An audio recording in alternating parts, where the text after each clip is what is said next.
wallahi Allah na yi aiki na gaji. Kai amma fa in wannan da sanyi Allah wallahi bari in kwanta in huta. Allah aiki wasa ne.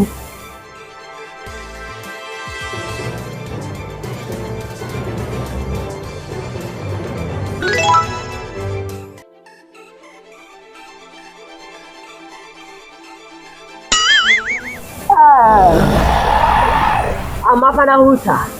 Allah wallahi. La ilaha illallah.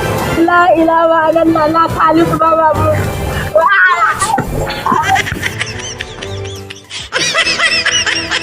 Ga masu bukatar sabbin shirye-shiryenmu sai su je shafinmu na YouTube channel su rubuta Kawo TV Plus, su yi subscribe sannan ku danna kararrawa yadda za ta sanar ku da zarar mu ɗora sabon shiri. Ga wa'anda wayar su bata da YouTube channel sai su turo mana katin Airtel ko na MTN ta waɗannan lambobi da ke jikin wannan hoto. Sai su yi mana magana ta WhatsApp, za mu turo muku da sabbin shirye-shiryenmu. Mun gode, kada ku manta. Katin naira 200 MTN ko Airtel. Na gode masoya. To kenan, fete!